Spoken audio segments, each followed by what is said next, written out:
had that one where Jerry went to the dentist and the guy was using his material and he offended, not in the Jew, but in the comedian.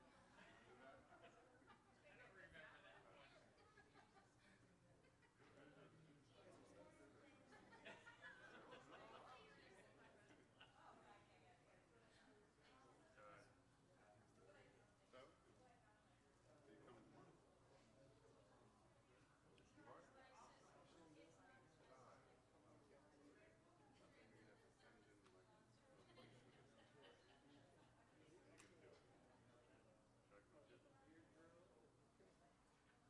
this. Are you gonna do it? Should I come too? Since you know something? You ready? I asked you first. No. 2 more minutes. 1 more minute. 2 more minutes. Does anyone here have 7 o'clock? Do I hear 6:59, 6:50, 6:58, 6:58, 6:59, 6:59, 7 o'clock, 7 o'clock? 7. Okay, it's 7 o'clock. Good Shabbos, everyone. Just a few announcements before we get started. Please mark your calendars for our CNT annual membership meeting and volunteer appreciation will be Tuesday, June the 5th at 7 p.m. here. The men's club is inviting you out to the ball game. Join us Thursday, June the 7th for an evening of the Las Vegas 51 baseball team. Our cantor will be doing the national anthem that night. I am? Just kidding. Short announcements. Welcome, everybody. I see we have some visitors here this evening. Welcome. And good Shabbos and Shabbat Shalom.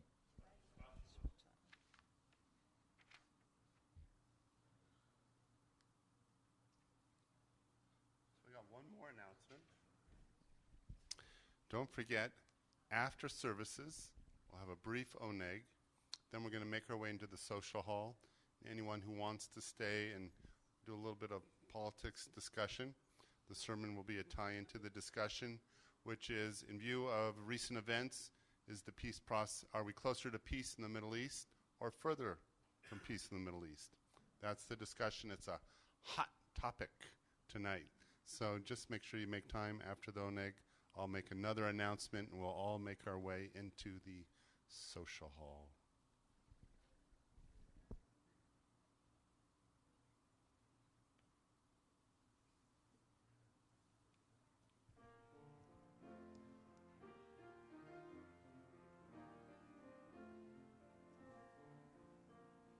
Shiru Adonai kol haaretz. Shiru Adonai shir chadash. Shiru Adonai kol haaretz. Shiru Shir Chadash. Sing unto God, all the earth, a new song. I will sing unto God a new song.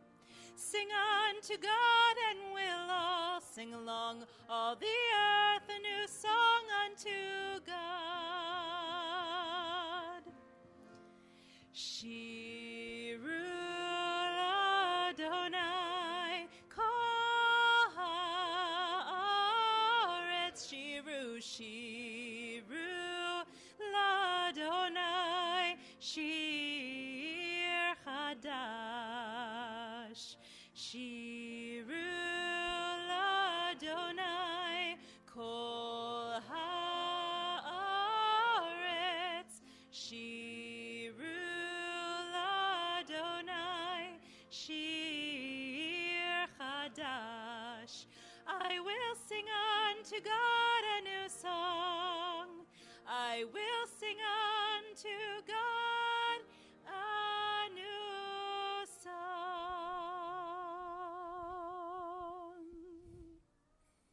Shabbat Shalom again, everyone. We turn to page 120 and 21 for the mitzvah of kindling the Shabbat lights. call upon Riley Friedman for this mitzvah.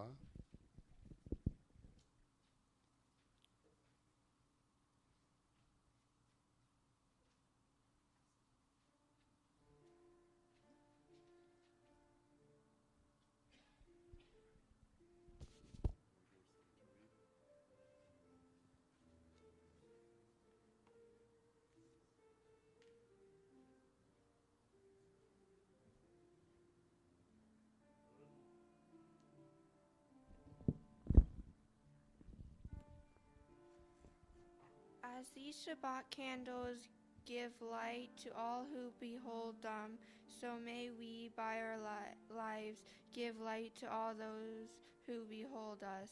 As their brightness reminds us of the generations of Israel who have kindled light, so may we, in our own day, we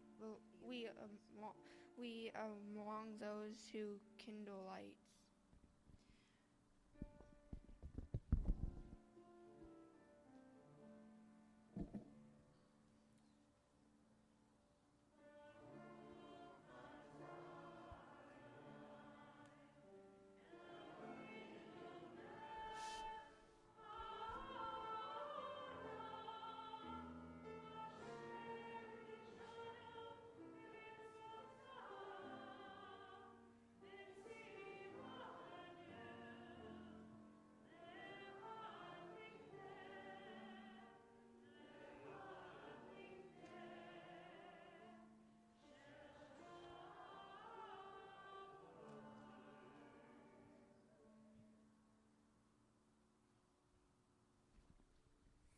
We continue on page 124 and 125.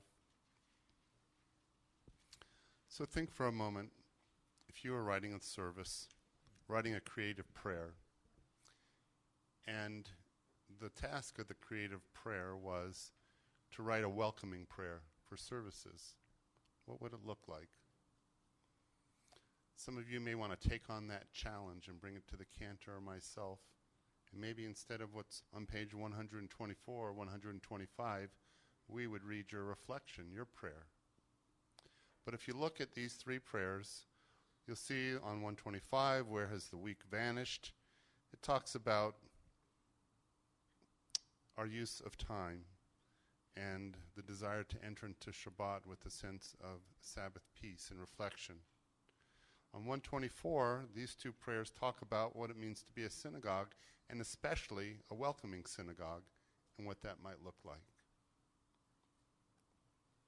Let's see what creativity you have as a congregation.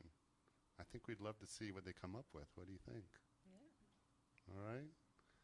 Spring it on us in the next few weeks, a welcoming prayer that we might share on a Friday night. Magnolia's working on it right now. 124, here we go. Let's read together. We enter this sanctuary to welcome Shabbat. Within these walls we sit surrounded by numberless generations. Our ancestors built the synagogue as a visible sign of God's presence in their midst. Throughout our long history and our endless wanderings, it has endured. A beacon of truth, love, and justice for all humanity. Its presence guided our ancestors to lives of righteousness, holding up to them a vision of their truest selves. Now we, in our own turn, come into this sanctuary to affirm the sacredness of our lives. May we enter this place in peace. May holiness wrap around us as we cross its threshold. Weariness, doubt, the flaws within our human hearts, the harshness of the weak, let these drop away at the door. In the brightness of Shabbat, let peace settle upon us as we lift our hearts in prayer. So God bless you. Take a moment to turn to your neighbor, introduce yourselves, wish them good Shabbos. Perhaps the person you don't know is behind you or in front of you.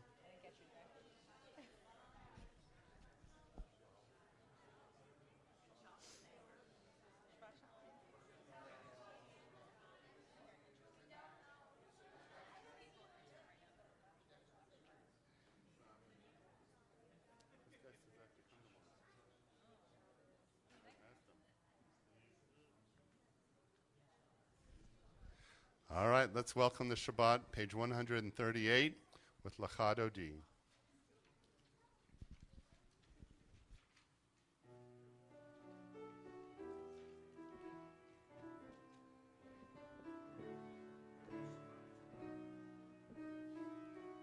Yalla lecha dodi,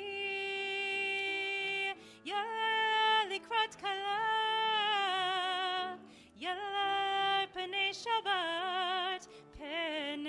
Shabbat nekabe, yalla lecha dodi, yalla likrat kala,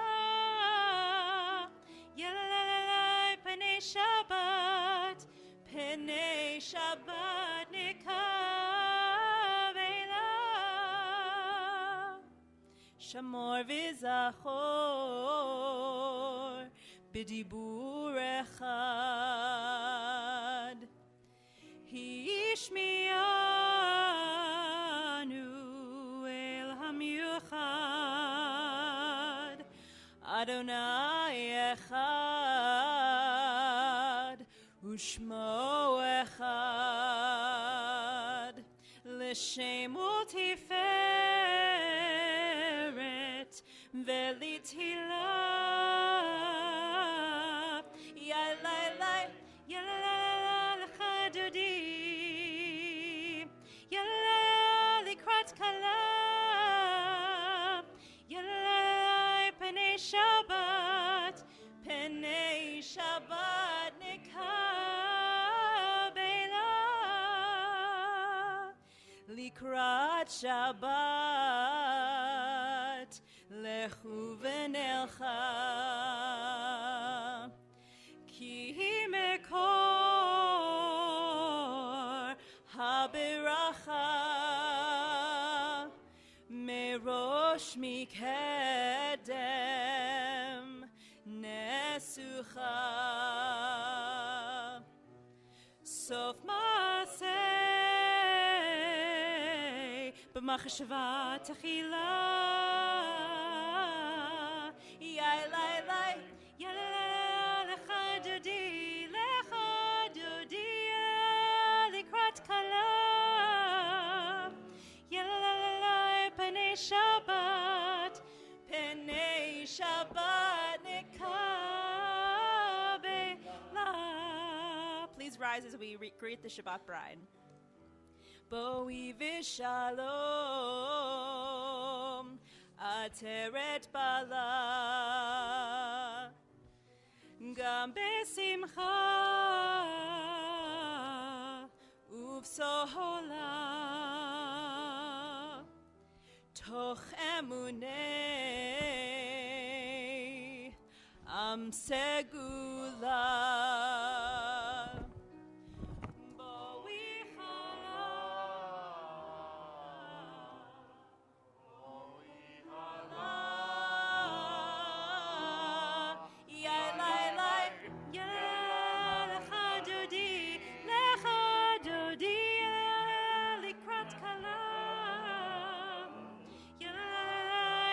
Shabbat, penei Shabbat nikabe, yalalala lecha dodi, likrat kala, yalalala penei Shabbat, penei Shabbat nikabela.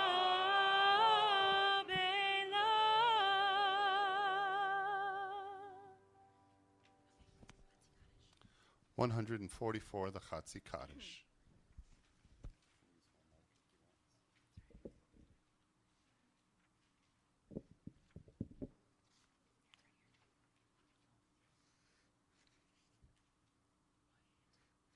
Yikada v'yikada shemei rabba be'alma divra chirte v'yamnai malchute b'hayechon uv'yomecha uv'chanei hevel be'Yisrael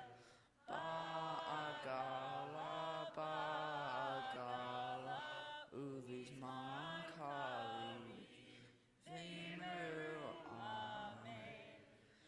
Shmei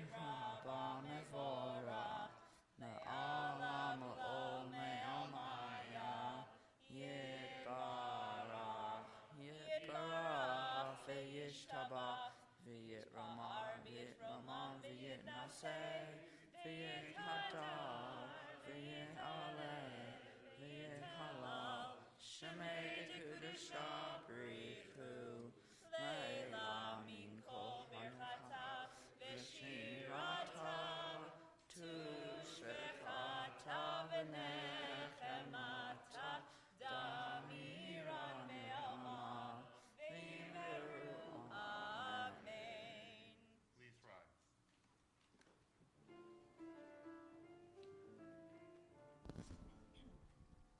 Yai lai lai lai lai lai lai lai. Yai lai lai lai lai lai lai. Yai lai lai lai lai. Yai lai lai lai lai. Yai lai lai lai lai lai. Yai lai lai lai lai. Yai lai lai lai lai. Yai lai lai lai lai lai.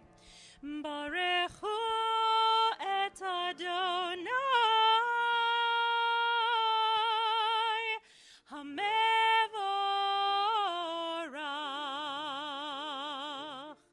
Baruch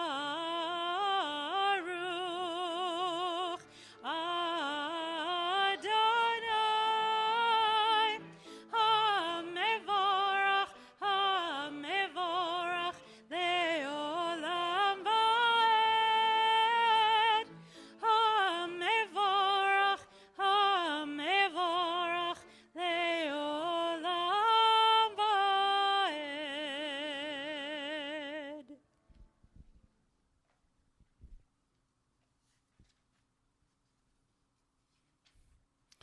Together on 149, the top.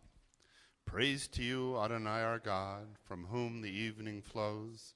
Your wisdom sets the way on which time and season glide. Your breath guides the sail of the stars, creator of the tide of time and light. You guide the current of day into night. As heaven spans to infinity, you set its course for eternity. Praise to you, Adonai our God, from whom the evening flows. Baruch atah Adonai Hamari Varavim. As you taught Torah to those whose names I bear, teach me Torah too. Its mystery beckons, yet I struggle with its truth. You meant Torah for me. Did you mean the struggle for me too? Don't let me struggle alone. Help me to understand, to be wise, to listen, to know. Lead me into the mystery. Baruch atah Adonai Ohev Amo Yisrael.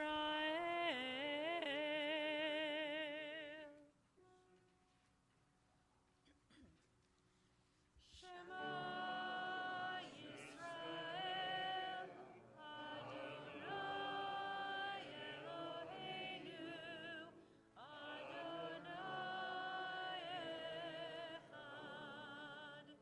Baruch Shem Kevod Malechuto Leolam Vaed. Hear, O Israel, Adonai is our God, Adonai is one. Blessed is God's glorious majesty forever and ever. Please be seated. So imagine that you are back in time. You are driving a horse and carriage. What would that horse's head look like? It would have blinders on either side. That's the Shema. You wonder, why do we cover our eyes? Well, it's complete blinders, but the blinders for the horse are so they can't look left or right. They can only see what lies ahead. They won't get distracted. As we say in Jewish Kol V'chomer, how much the more so the Shema, so that we're not distracted by the person to the left, to the right, what happened last week, what's going to happen tomorrow. Our eyes are closed, they're covered, and the intensity of the concentration on the uniqueness and oneness of God is there.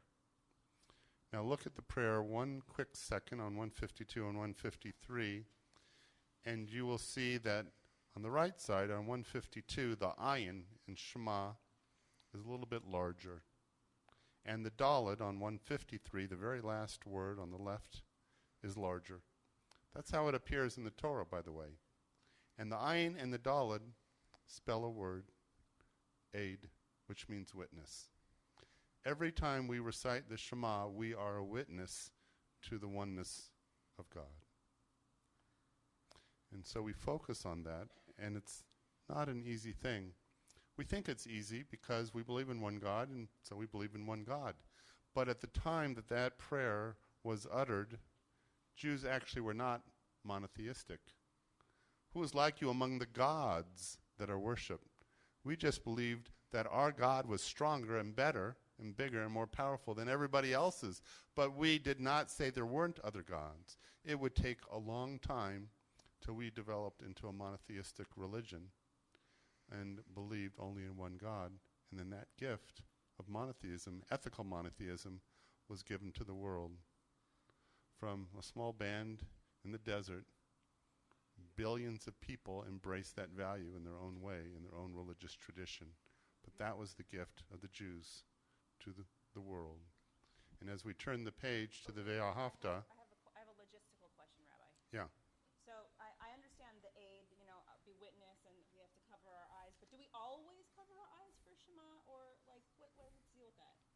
So we cover our eyes for the Shema when it appears here.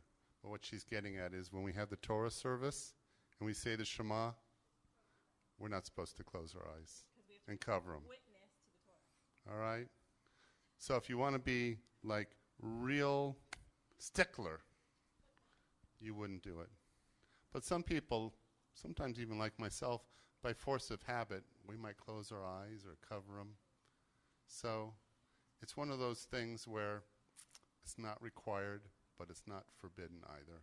So, but the tradition is not to cover your eyes on that one particular custom. Thanks for clarifying. 154, Ve'ahavta. You shall love Adonai your God.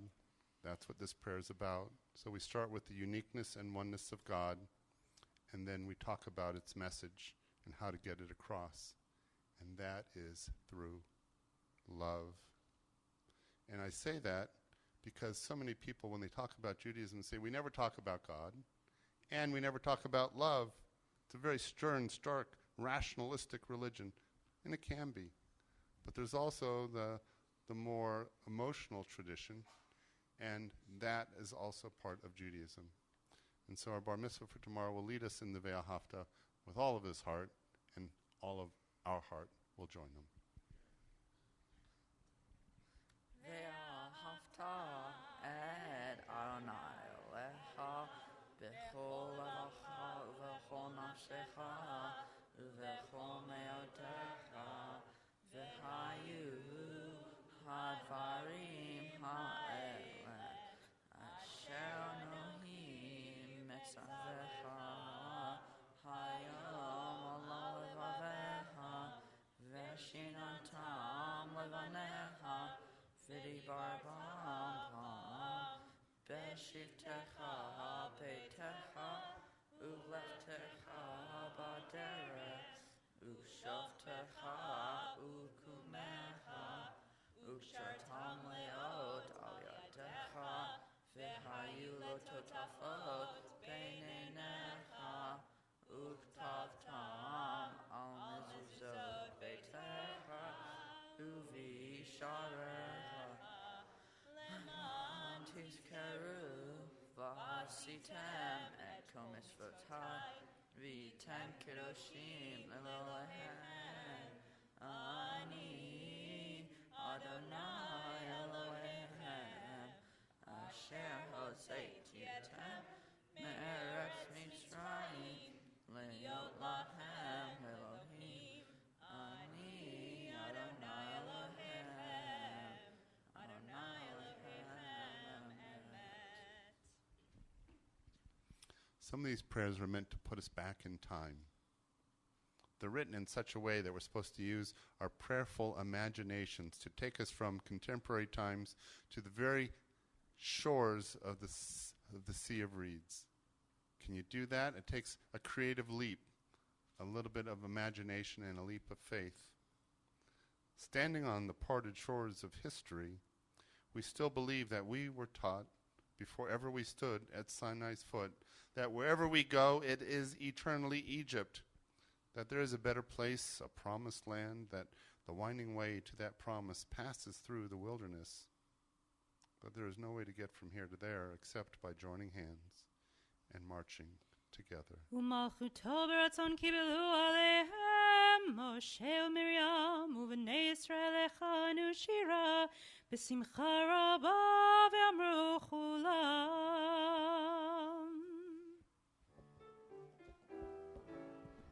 158.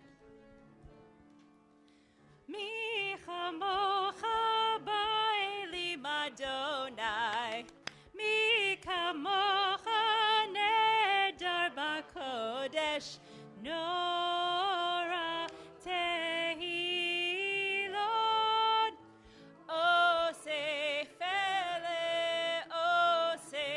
אלה, מי כמוך באלים אדוני, מי כמוך נדר בקודש, נורא תהילות.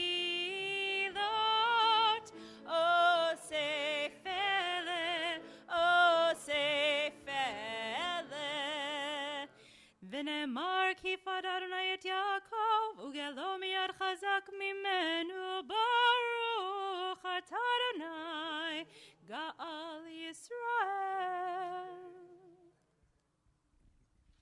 Give us a place to rest, Adonai our God. Bring us into shelter in the soft, long evening shadows of your truth. For with you are true protection and safety, and in your presence are acceptance and gentle love. Watch over us as we go forth. Prepare for us as we return. Spread over us your shelter of peace, over all we love, over our Jerusalem and yours.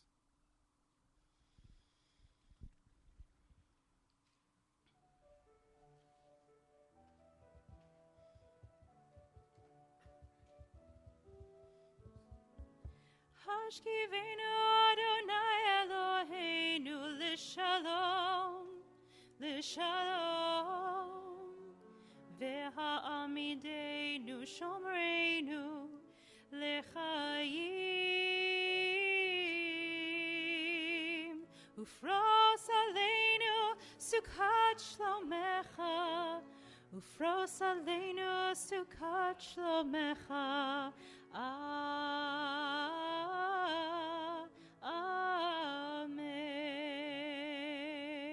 Amen.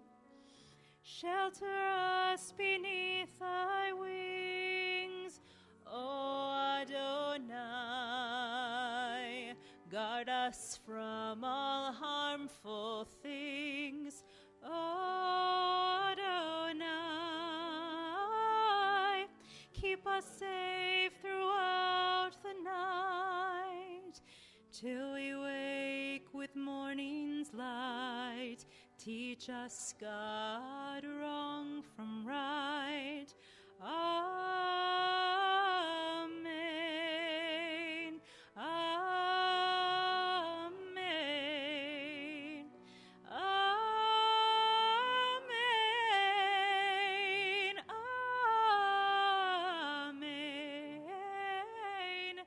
Amen. Amen. Amen.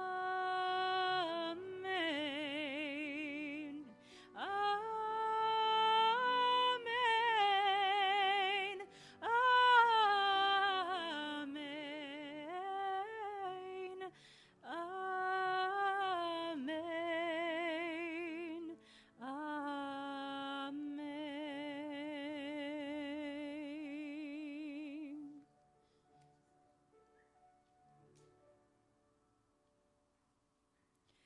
ושמור צאתנו ובואנו לחיים ולשלום מעתה ועד עולם. ברוך אתה אדוני הפורש סוכת שלום עלינו ועל כל עמו ישראל ועל ירושלים.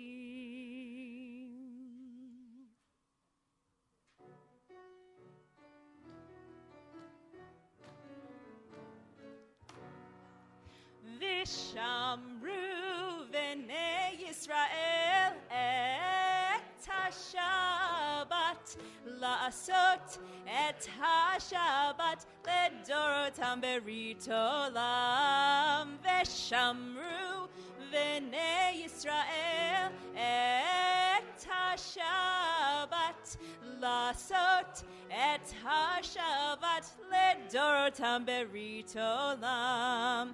ביני ובין בני ישראל, בני ישראל, אותי לעולם. ושמרו בני ישראל את השבת, לעשות את השבת לדורותם ברית עולם. כי 6 ימים עשה אדוני, עשה אדוני את השמיים ואת הארץ. ושמרו בני ישראל את השבת, לעשות את השבת לדורותם ברית עולם. וביום השביעי שבת וינפש, שבת וינפש, שבת וינפש. ושמרו בני ישראל את השבת, לעשות את השבת לדורותם ברית עולם. ושמרו בני ישראל את השבת, לעשות את השבת לדורותם ברית עולם. We rise for the Amidah on page 164.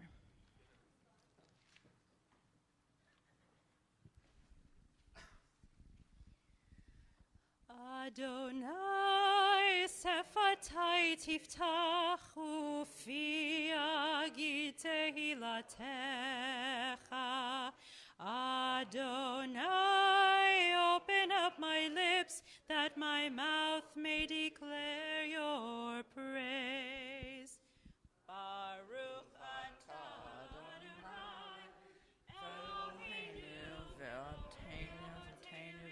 Eloheinu Elohei Avraham, Elohei Yisrael, Elohei Yaakov, Elohei Sarah, Elohei Rivka, Elohei Rachel, Elohei Leah, Ha'el Hagador, Hagibor Rahamona, El Elyon, Gomer Chasadim Tovim, V'donei hakol, v'tzater ha'aseh havot v'ima'ot, u'mi'ri gehuah na'yedei v'neihem, leman shemo be'ahava, melech hotzer hu'ashia u'magen, baruch atah Adonai, Magen v'avraham le'asatarat, Atagi bor leolam Adonai,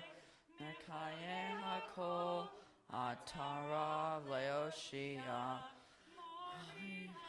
Hata, Mechaye ha'im hesed, Mechaye hakol berachamim rami, Someh nofim e'oter holim, Umatir asurim, Umachaye elenato, Mishaner hafar, Michamocha bageuot, Umidor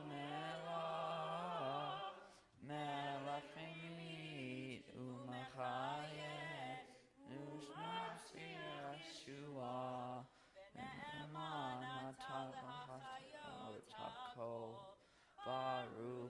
Adonai Mechayeh HaKol. אתה קדוש ושמך קדוש, וקדושים בכל יום יהללוך סלה. ברוך אתה אדוני האל הקדוש. We continue in silent devotion through page 180, using the words on the page on the right or the left side, or the words within our hearts. When you have completed your prayers, please be seated.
So the melody of the Misha Berach plays gently in the background, signaling to us that it is a moment of reflection about those that we care about who are ill.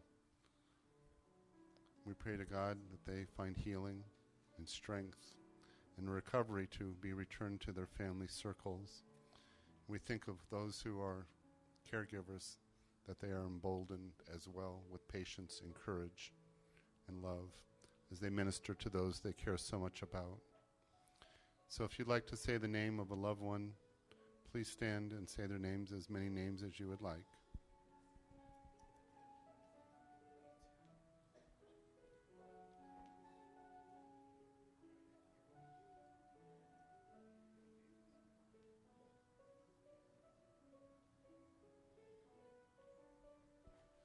Now we as a community, we stand together in solidarity as we join together in our Misha Berach prayer.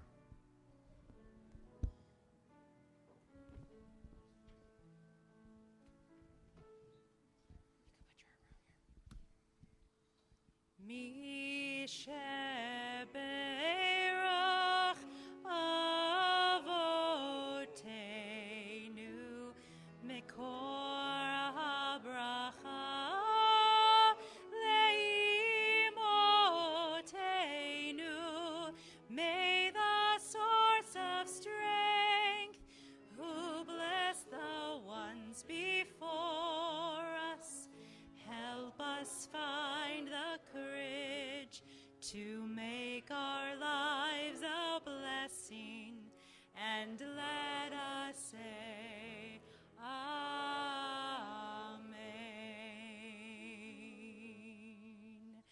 Mishe Berach Imotenu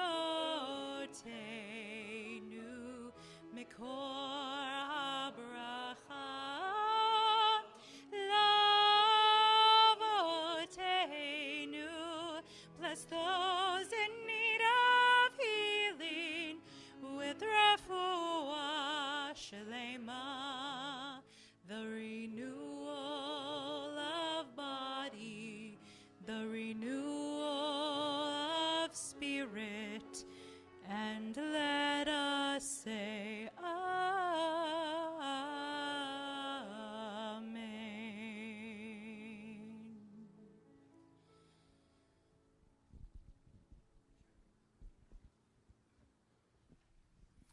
So last week, after services, I discovered it was birthday Shabbat. Surprise birthday. So we decided to try it again this week, and it may be too late. But if any of you have a birthday in the month of May and you would like to be blessed, is there anyone here? Oh, so come on up. Any other May birthdays? All right.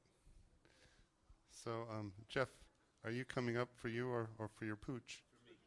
I just want to make sure. Okay, he's a Libra. So does that mean you're going to come up in October? Okay, I just want to make sure. All right. So when is your birthday? May 4th. May 4th. The 4th was with you. That's good. I make the corny jokes here. Okay. And when is your birthday? My birthday is May 21st. Oh, that's right. The same as my wife's. That's right. Did you know each other? You were married? No. I said I make the bad jokes. You know, they just don't listen. They don't listen to the rabbi. Okay. So May 4th, May 21st. All right. Well, that's pretty good. Now, and Joni's not here. That's right. She's already had her birthday celebration, and she's like in heaven. Okay. So now, because it is your birthdays, there's only two of you. I would like you to share in earnestness a fond birthday memory. In earnestness. Let's see. 2 years ago, I had my daughter and my son here at the same time, which was a real blessing because my daughter's in Oregon and my son, doesn't hang out a lot. So it was nice having them both here 2 years ago. You hear that, kids? Stay close to your parents. And when we get older, visit us. Right. Good. Call us. Good. I guess I'll go back quite a ways. The poem I used in that speech last year that you asked me about, I wrote that on my birthday and gave it to my father for his birthday, which was 3 days later. That's the one about strife, aiding someone's strife. And it was just a very fond memory. Very, very nice. Again, a memory of family. So that's terrific. So is there anything, now that you have lived to this ripe young age, any birthday advice, like about life itself, that you would like to give to the young people here, all these young people? As we get older, things really don't mean anything. It's really about the people in our lives. Thank you. I'd like to empty your bank account right now. But I jest. All right. But you're right. It's about the people. Terrific. Mine is empty, so I guess I'm older than him, so I'll go back to this. I'll go back to Satchel Paige. Wow. Don't look back; they might be gaining on you. Yeah, I was alive just at the end of his life. Don't look back; they might be gaining on you. All right, very good. All right, we have a little joy, a little jest, and a little wisdom. Let's all rise as we bestow upon them a birthday blessing. Ooh. Oh. Shake it up. Okay, we all take a breath. She's okay. She gets an extra piece of challah. All right, there we go. All right. Rabbanu Shalom, Master of the Universe, as we stand here tonight, we give thanks for the gift of life itself and all its many varied blessings. For the pets in our life, the people in our life, the family that we are born with, and the family that we create. They are the ones that enter our lives and remind us of just how meaningful it is that we walk the face of this earth. And a birthday is a moment in time in which we reflect not only the passage of the years, but the meaning of the years and also the many lessons of life itself. So we ask that for both of you, that life continues to be there for you as a source of wisdom and of strength, and that the years ahead continue to be ones filled with a sense of blessing and the knowledge and wisdom of how important you are to those who care about you. May God be with you as a constant companion on your journey, And may you hold God in the palm of your heart and the palm of your hand and hold him close to your heart so that you always have a sense of faith that will sustain you all your days. We raise our hand now in blessing.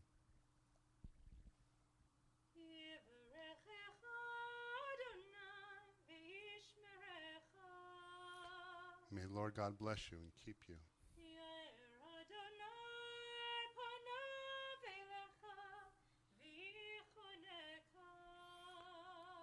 May Lord God cause the light of his countenance to shine upon you and be gracious unto you.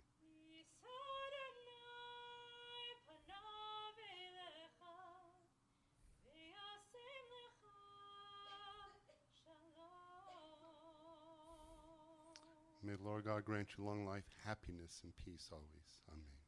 Mazal tov. Happy birthday.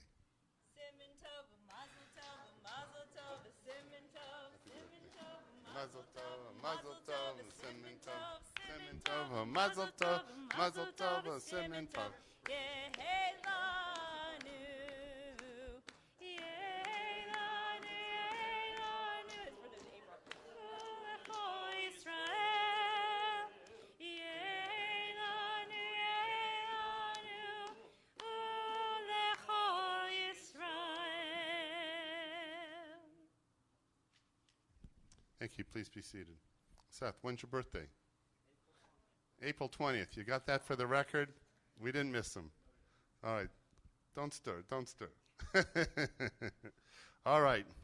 So tonight is kind of a different type of sermon. It's kind of a sermon / lecture, and I will try to make it not too didactic. But I'm a poli-sci major at heart, right? And sometimes there are world events, and I don't comment on all of them. We haven't had a sermon in a long time, and people have asked me continually, how do you feel about the move to the embassy? So the first thing I want to say is, I don't want that question to be a different question. I don't want it to be code to say, do you like Trump or don't you like Trump? Okay, so get rid of that question for your mind. Okay? Because what I'm going to actually talk about is what I think about the move of the embassy. I'm separating that out. Whatever you think personally about the president or don't or do, I personally feel that there's a strategy to what is going on. Some may differ. They may want to just say, there's no strategy, it's craziness, it's chaos, it's this, it's that. I personally don't believe that. And so I want to talk about why I feel that the move from Tel Aviv to Jerusalem is actually a good thing.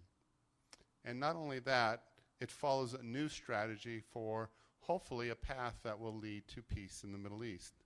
May not, but there's a strategy, a wisdom, and a rationality to what is going on. So, let's start with the embassy move to Jerusalem. The Jerusalem Embassy Act, this is where it gets a little thick, so pardon me, I just want to give a little context. The Jerusalem Embassy Act of 1995, so that goes back pretty far, is a public law of the United States passed by the post-Republican Revolution 104th Congress on October 23, 1995. It was adopted by the Senate 93-5, bipartisan, and the House 374-37. The act became law without a presidential signature on November 8, 1995. The act recognized Jerusalem as the capital of the State of Israel and called for Jerusalem to remain an undivided city. 1995, we declared Jerusalem was the capital of Israel. That was, ever since then, that is our political belief as a country, Democrat or Republican. Jerusalem as an undivided city, that is the policy of the United States, Republican or Democrat. Its purpose was to set aside funds for the relocation of the embassy of the U.S. in Israel from its location in Tel Aviv to Jerusalem. And then there's some more, but here's the little asterisk. Despite the passage, the law allowed the president to invoke a 6-month waiver of the application of the law and reissue the waiver every 6 months on national security grounds. The waiver was repeatedly renewed by Clinton, Bush, and Obama, and initially by President Trump in June 2017. On June 5th, 2017, which is pretty recently, the U.S. Senate unanimously passed a resolution commemorating the 50th anniversary of the reunification of Jerusalem by 90-0. The resolution reaffirmed the Jerusalem Embassy Act and called upon the President and of the United States officials to abide by its provisions. Okay, guys, we got Congress saying, move the embassy, move the embassy. We moved the embassy. What? You moved the embassy? We didn't mean for you to do that. So what is going on? Well, there was always an assumption that Congress was, quote, pro-Israel, but presidents handle foreign policy. So the desire or the will of the people was that Jerusalem would be the capital, and that's what we were aiming for. But really there was written into American foreign policy that the actual status, even though we said Jerusalem is the capital, the actual status was something that would be decided when ultimately the Arabs and the Jews would get together and that they would then determine the final status of Jerusalem, despite the fact that in Congress they voted something a bit different. And so each president would pass, would say for national security reasons, 6 months, we're not gonna move it. And it went on and on. So what was the reason why they kept procrastinating? Because the logic was that the Middle East would become inflamed, that there would be rioting in the streets, there would be death, there would be horrendous things that would happen, and we want to avoid all that bloodshed, and therefore we're going to keep the status quo. The second reason was that the United States needed to be viewed as an impartial broker for peace, so that the Palestinians and the Arabs and the Israelis could trust us as an impartial mediator and broker for peace. And if we changed that, we would exit ourselves as an impartial mediator, and the whole world would go to hell, or they would turn to another country. So that was the logic. So what happened? A few things happened. Number one, the Middle East has been inflamed many times without the move. And so the move itself is not the cause of the Middle East going up in flames constantly. There's a connection right now, and I'll get to that, of why there was the Gaza revolt, so to speak, now. But I think there was a realization that in that neck of the woods, every time there was an attempt to make peace, well, someone would blow up a car, they'd assassinate someone, something would happen, and then one side or the other would say, look at that, we're walking away. And so there was too many excuses. Then there was a philosophy of let's do confidence building measures. We'll freeze the settlements, we'll take baby steps, we'll get people to know each other, and then there will be peace. And again, that would fall apart. And so I think there was a desire for a new approach.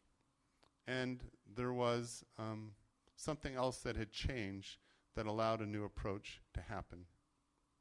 First of all, the Arab world is not as interested in the Palestinian cause as it once was. The world has changed. Iraq, which used to be a counterbalance to Iran, is barely a functioning country.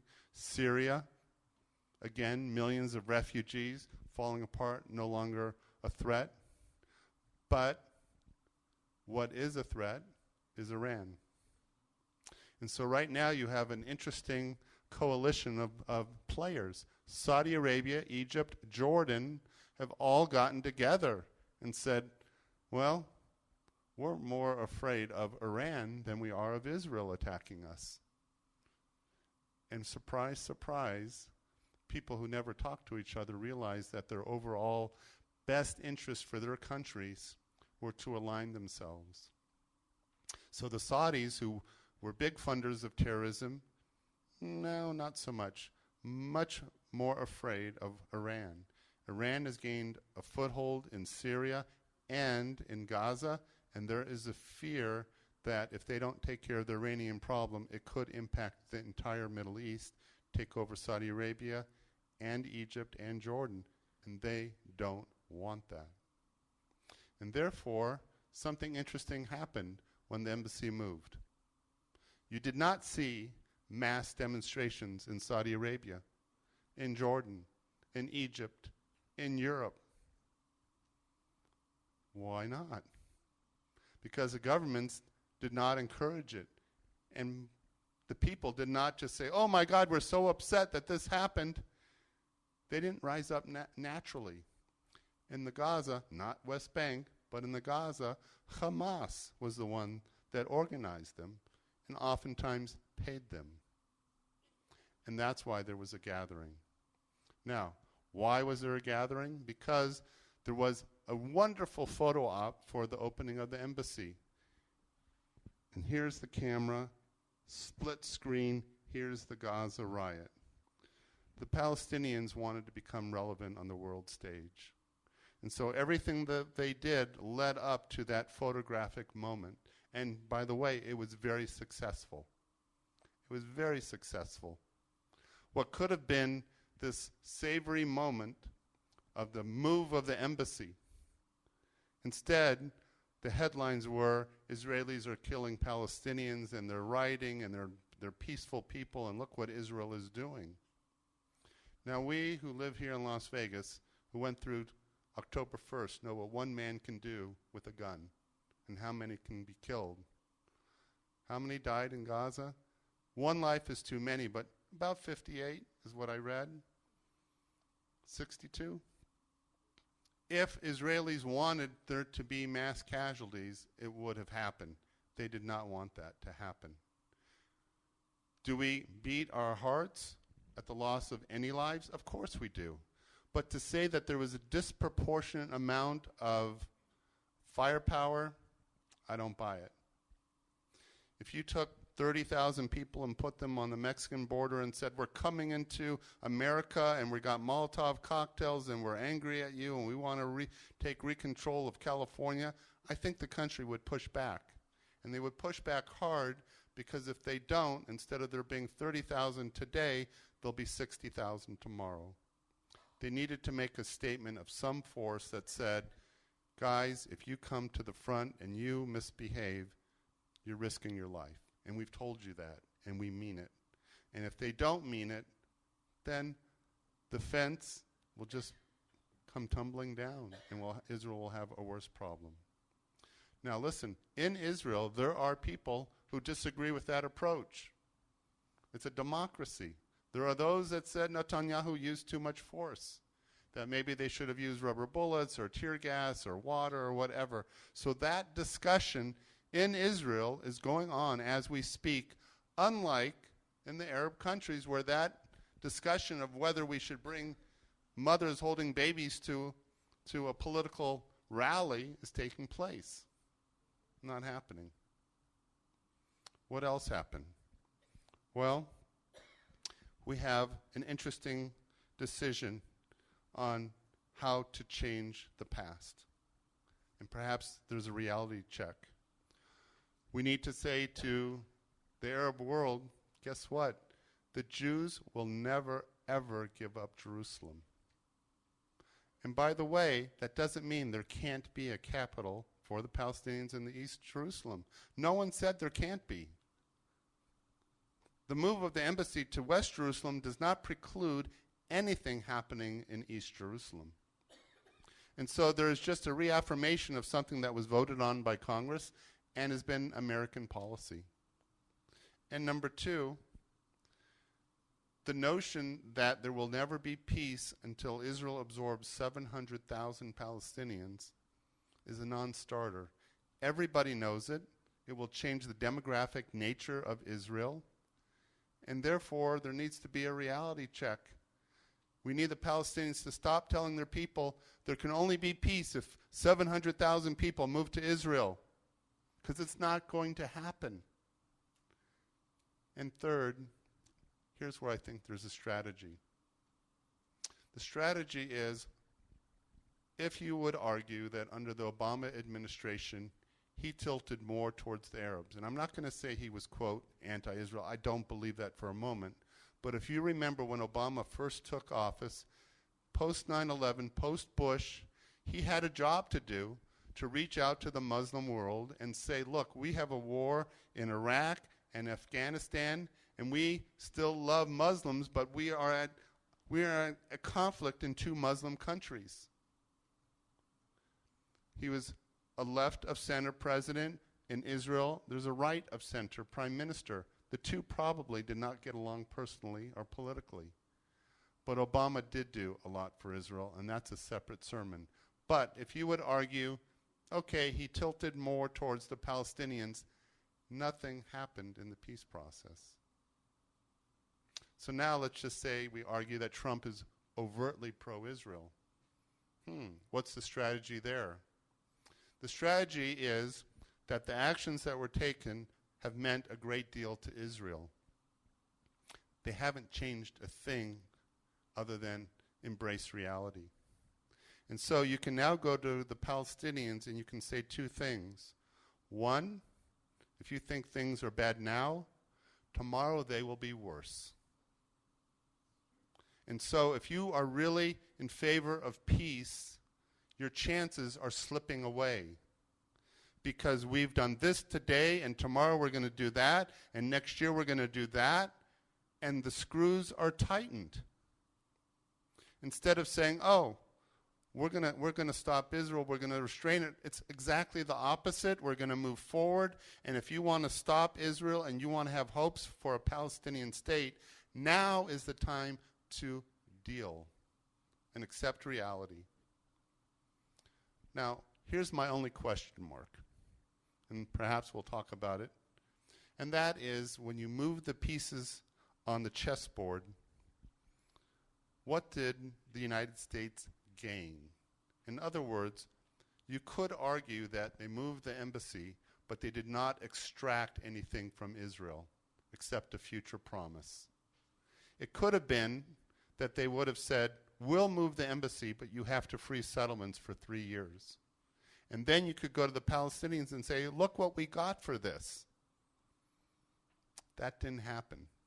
That might have been a missed opportunity. And that I don't understand. But the deal is done. And so now there is another opening for peace. And it could be crazy as a fox, it could be terrific, and it could just all go to hell. But I don't think that the prospects for peace are any worse than they were 2 years ago, 5 years ago. I think that right now there's a big conversation going.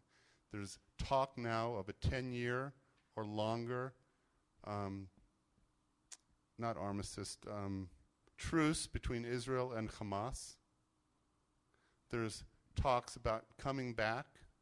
Now, how they're going to figure this all out after everyone being upset, I think there's some reality check going on in the Muslim world. And the Palestinians have said, we're relevant. And they have tried to find their path in the United Nations, and they've been blocked. And so their only avenue is ultimately going to be to get different leaders and to begin to accept the reality that there is a path to peace. And perhaps this administration can say, guess what? You want peace, we'll make a deal, and we can now pressure the Israelis because they understand we have their back, so we can deliver them. Now let's talk with sincerity. Now, I want to share with you an article, and then we'll leave it for the Oneg. This is a really interesting article. It was by Ron Kronish, who differs from me, but I still want to share it. He says in an article in the Times of Israel, "What now?" They can decide to stop wasting, this is they being the Palestinians, can decide to stop wasting lots of money on arms and tunnels and invest it instead in infrastructure for their people. There is absolutely no point in their investment in military hardware, since they know full well that not only can they not defeat Israel, but that any violence against Israel is counterproductive to the welfare of their citizens. They would be better off investing their money in housing, food, and medical supplies. They can organize real nonviolent demonstrations far from the fence. Imagine all those people 100 yards from the fence. That would have really frightened Israel, a true nonviolent peace demonstration. Last week, there were some reports in the press about a possible truce, what they call in Arabic a hudna. If they are serious about this, then they should invest all their energies with the help of their friends around the world to make this happen. This could provide the necessary long-term calm to rebuild Gaza and make it a humane place to live. They must stop preaching about the right of return and a march of return, because this creates false hopes for their people. They know this is a non-starter. What could the Israeli leadership do? They must work with serious international players to end the siege of Gaza, so as to end the ongoing humanitarian crisis. Negotiate with the Hamas leadership, even through back-channel talks with international intermediaries. Take these offers seriously. Get our friends, the Egyptians and others who helped to end this last round of hostilities, to work on this with us quietly, but for real. Stop inciting the Israeli public against Palestinians at every possible opportunity. Palestinians are human beings. They're not just terrorist or Hamas operatives. Stop the shoot-to-kill policy. This is not only immoral, but it creates more terrorists every day. Lastly, stop casting all the blame for the mess that we are in on the other side. Let Israel accept some responsibility for our mistakes and correct them. Most of all, get back to the negotiating table and be ready to make some painful compromises for peace.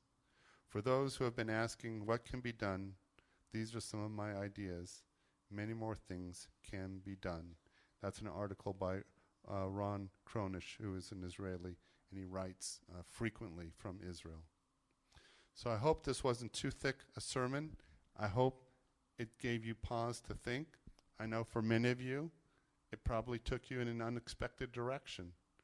But I hope it opens your mind that perhaps this is a pathway to peace. Please, God, let it be a pathway to peace. Please, God, let it be a pathway to peace. Amen and Shabbat Shalom. So I hadn't planned to sing anything here, but I feel like it's probably a good idea to sing Hatikva. So let's rise. And if you need the words, they're on page 678 in your Siddur. I got it.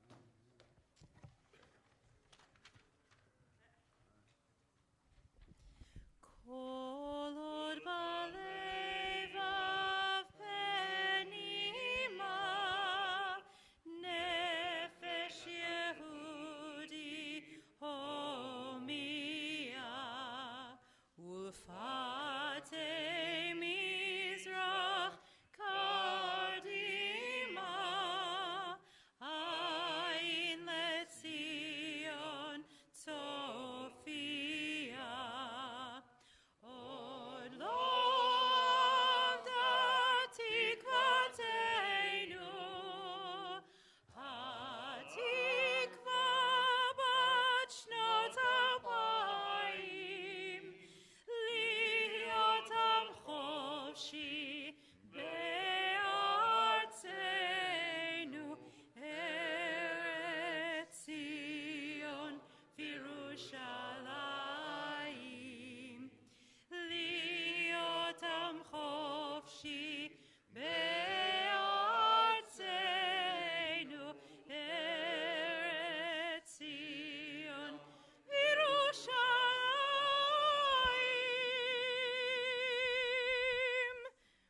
remain standing on page 586 for Alenu.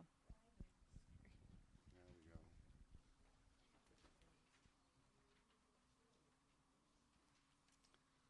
Want me to start it? Is that it? Aleinu leshabbeach l'Adon hakol. La tekedula leotzer breshit shelo asanu kegoye haratzot velo samanu kemishpechot adama shelo sam chelkeinu kahem vegor aleinu kecho hamonam vanachnu korim umishtachavim umodim lifnei melech malchei hamlachim hakadosh baruch hu.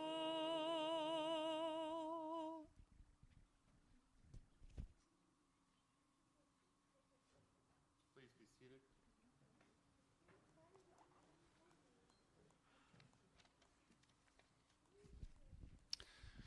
A Kaddish prayer is on page 598. We think of those who have died in recent days: Bernie Spindell, James Deacon III, Eleanor Spare, Erwin Gross, Bob Friedman, Roger Rubel, Catherine Rubin, Hinda Joy Hinden. Those whose Yortzites are observed: Lena Axelrod, Gloria Anderson, Pauline Aronson, Al Birnbaum, Connie Birnbaum, Samuel Richard Bosick, Bessie Chaikin, Albert Sharon, Bernice Cohen, Lena Cohen, Herman Espinski, Milton Fried, Raymond Gittleman, Paula Greenspan, Arthur Grutman, Victor Harbour, Louis Height, Paul Ingber, Sally Jakubowicz, Rose Cantor, Mina Leboff, Kate Lutz, Sarah Malamud, Jack Margone, Bertha Miller, Edward Miller, Ruth Miller, Maurice Noyek, Dee Ober, James Robertson, Helen Rosenfeld, David Leon Rutman, Ann Salins, Harvey Sanoff, Maurice Schaltzow, Aviva Sternova, Howard Watman, David Wirt, and Steve Winard. If you would like to recall the name of someone who was not mentioned, please stand. Thank you. Thank you. Thank you. Jen.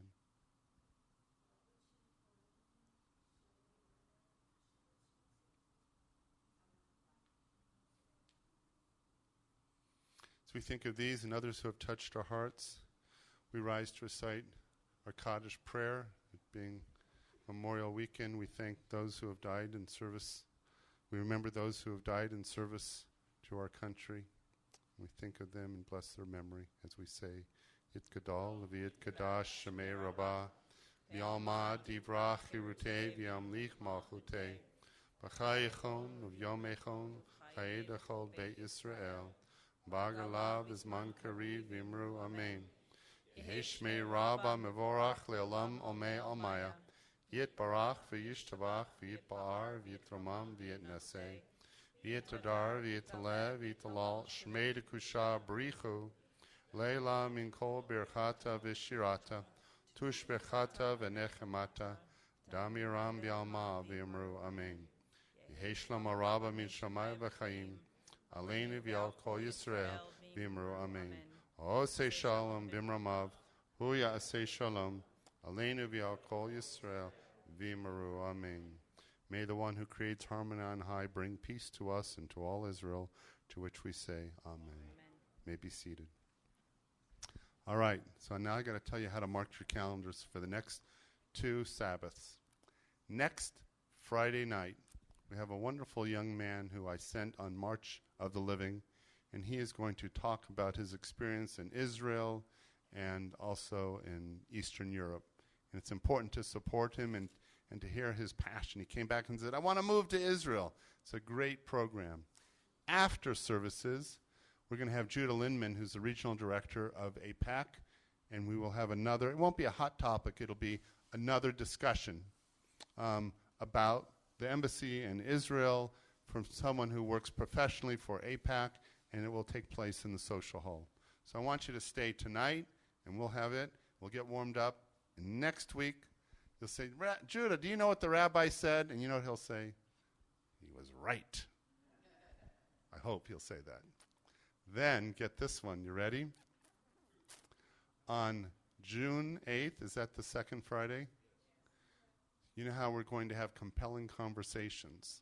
Guess who I got as a special guest star? Shelley Berkeley. So we are going to be talking about the rise of anti-Semitism on the right and the left. And Shelley is going to be my co-panelist.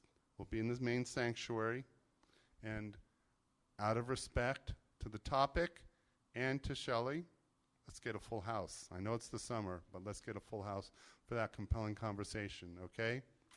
Thank you. And since your calendar's out, go ahead and save the date for June 29th. Thanks to a generous donor for the CNT season of music, we're going to have Disney's only Jewish band back, mostly kosher, is coming back on June 29th. So definitely mark your calendar for that. It's going to be a klezmer extravaganza of a Shabbat in the main sanctuary. All right, so just because it's summer doesn't mean you're excused from coming to Ner Tamid. When we're on vacation, okay, maybe you'll be on vacation. But June is going to be hopping, all right? It's going to be hopping. All right, we come to the Kiddush and Motzi. Now, for the Kiddush, we have anyone who had a birthday, the Friedman family, in celebration of your bar mitzvah tomorrow, and maybe there are two people here who just embrace Judaism who would like to have the Kiddush and Motzi. Come on up, Benton. Come on up, Justin. We're so proud of both of you. They did a fabulous job in front of the Beit Din. How about anybody that finished school this week? All right. Teachers and students. All right.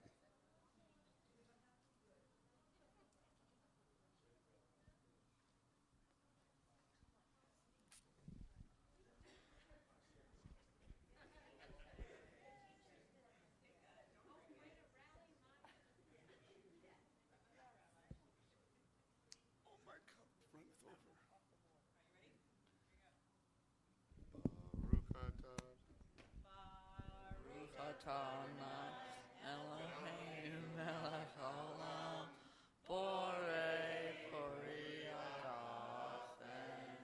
Amen.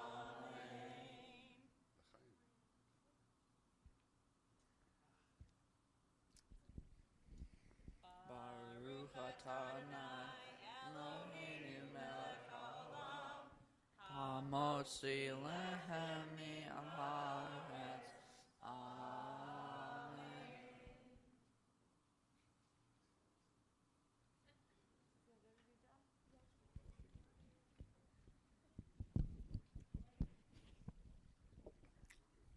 We have a special concluding song in honor of Memorial Day weekend, or Memorial Day on Monday.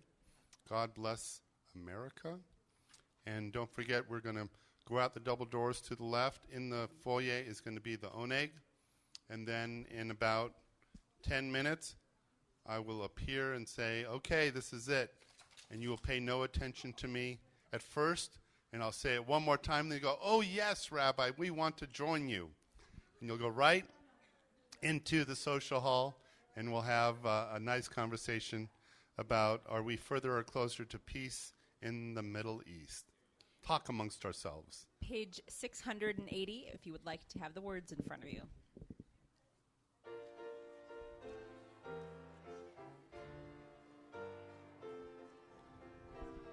Please rise. God bless America, land that I love. Stand beside her and guide her through the night with the light from above. From the mountains to the prairies, to the oceans white with foam. God bless America,